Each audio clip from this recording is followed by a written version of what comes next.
good, everybody? It's your boy Eddie here, and welcome back to the channel, and I hope you all are having a wonderful day. And for today's video, we are actually doing an early review for a sneaker that's coming out in about 2 weeks from now, and that is none other than the Air Jordan 1 Bred and the satin material. But before we even continue this review, guys, please make sure that you hit that subscribe button down below as well as that notification bell.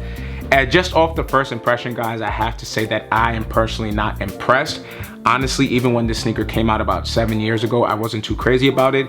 I did like that they added a limited factor to it, but with these being a GR and me not being a fan of the reimagining or the different materials that they add on an OG shoe, I'm really not too crazy about these sneakers, man. But you definitely let me know what you think about them in the comment section down below. And when we do actually look at this box right here, you can see that we have that OG inverted colorway Air Jordan 1 box. And this is usually exclusive to the woman colorways or the high 85. And again, the box is not a big thing to me, but I would have personally preferred if they used the OG box, which is the all black with the red Nike check instead. But you know, it is what it is on that, and it's not a big deal. And then once we go into this side, you can see the sticker tag right there.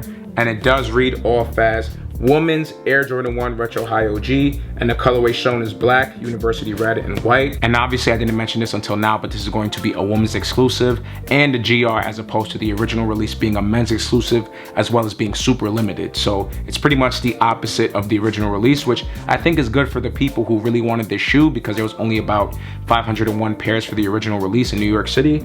And now anybody who wants them can get them, but I don't know if there's going to be a high demand for them, to be honest. I think they released these a couple years too late because people are starting to get tired of the Bred reimagining or any OG colorway reimagining. However, this might be a hot take from everybody on YouTube, but I do actually like the reimagined Bred Jordan 4s that are coming out in February of next year. I do love the leather hit. Obviously, it is the complete opposite of the OG since it doesn't have that nice suede. But you guys can catch me on record right now because I think those sneakers are going to grow on people a lot because that leather material does look pretty premium.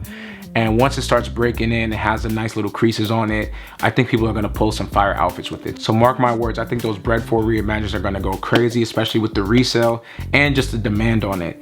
And just to stay on the note of the reimagined sneakers, you guys who have been with me for a couple of years now on this YouTube channel know that the Air Jordan 1 Royal Blue is my favorite Air Jordan 1 of all time, maybe even Air Jordan of all time. And the suede ones are coming out next month in November, and I don't know how to feel about them. Personally, right now, based on the pictures, I do not like them at all, like at all. But we'll see what happens once I get them in hand and actually do the review, because my opinion can be subject to change if the sneaker is fire once I get them in hand. So now when focusing back onto the sticker tag of this shoe, I want to talk about the sizing of it. So since this is a woman's exclusive sneaker, you need to actually put your men's size and then add a size and a half up. So since I am a men's size 8, I went with a woman's size 9.5, and they fit true to size because that's exactly what the conversion is when you go from a men's size 8 to a woman's 9.5. Those are the exact same size pretty much. Now when we open this lid right here, we are greeted with something that I thoroughly enjoy, and I love the fact that they did this, but it still doesn't improve the actual sneaker for me. So what we get is this nice little tote bag, which can pretty much fit the sneakers or any little thing that you want to put into it, but again, that doesn't change the rating of the actual sneaker itself. And then you're greeted with the white wax tissue paper and the other pair of the Bred satins. So with that being said, guys, that's going to conclude all the box details. So now let's focus onto the history of it. And as you guys know, the Bred, or the banned ones, was the colorway that Michael Jordan got banned from wearing in the NBA. And initially, which is where the story kind of gets confusing for a lot of people because they switch back and forth between what sneaker he was actually wearing. But I do believe it was the Bred Airship 1s that he wore first. Then when the silhouette was ready for him to wear on the court of the Air Jordan 1, he started wearing the Bred version of these sneakers right here. And obviously he kept getting fined and fined and fined from the NBA, but Nike was taking that hit for him. And then to comply with the NBA rules, that is what birthed the Chicago Air Jordan 1. So that's just something to note right there. And with the history of this satin retro more specifically, this originally released as a men's exclusive, as I mentioned before, back in October 18th, 2016.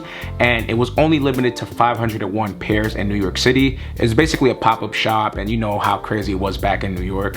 Lines, craziness, whatever. But people were actually able to get their pairs of the numbered satin Air Jordan 1s. So if you actually were to look at the OG pairs or the retro pairs from 2016, it would be like 1 of 501, 250 of 501, or whatever. There was literally only 500 pairs available or made to the public. So that's just something else to note.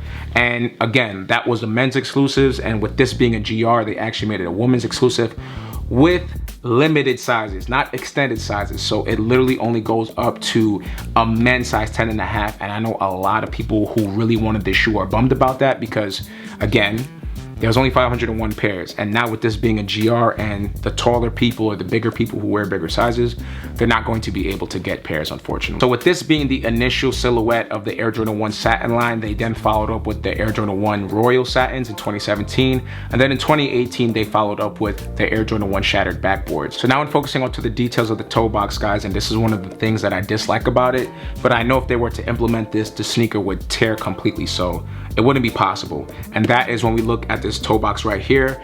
Yes, it gives that luxurious premium vibe due to the fact that it's satin, but when you look at this toe box, it just looks so plain. It's all red with that satin material. And I would have preferred holes in the toe box, but obviously if you did that, it would be easy for anything to pretty much pull on the holes of the toe box and rip the sneaker even more. So that makes sense why they didn't do that. But again, that's just a little gripe with me, and exactly why I don't like the reimagining or different detail of this specific material onto the Bred ones. Then when we look at the surrounding mudguard, we are surrounded with that black satin right there.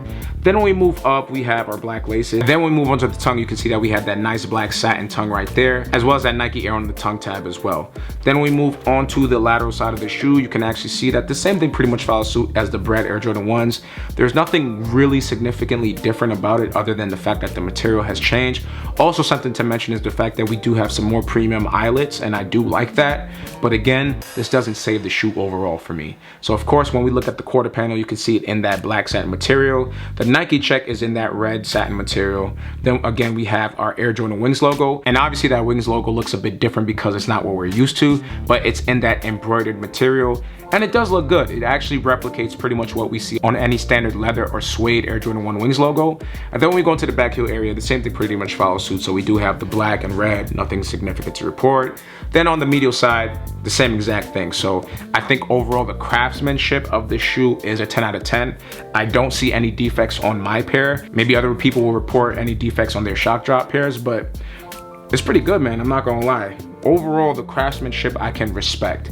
But again, I'm not a fan of the satin material. But anyways, guys, when focusing onto the midsole of the shoe, we have that bright white midsole, and I do love that they did that instead of aging it, because I do love an aged midsole, but at this point, it's tired. It's super tired. Like, it's not over with. But I think now that everybody has seen the aged midsole on pretty much every shoe for the past 6 years or something like that, people want the white midsoles back, and I love that they did that instead of changing it up. Then when we go into the outsole of the shoe, it's pretty much the same exact thing. The Air Jordan 1 traction pattern, beautiful, one of the most grippiest traction patterns that you can have on a basketball shoe. And with that being said, guys, I have one more thing that I want to show you, which is the insole of the shoe. If I remember correctly, the more premium pairs had a velvet or a quilted insole, but since this is going to be a GR shoe, I do understand why they would use the regular polyurethane insole with this red insole and black Nike check. And one more thing I want to mention is the eyelets of the laces, guys. So again, this does speak to the premium aspect of it. So we do have these metal eyelets in this kind of silver or steel colorway, and I actually like this because again, it does make the shoe feel more premium, and it does have the Jordan logo on it, which again is a nice touch. So with that being said, guys, that's pretty much going to conclude all the history as well as the details of the shoe. So now let's get right into this on for a look, guys.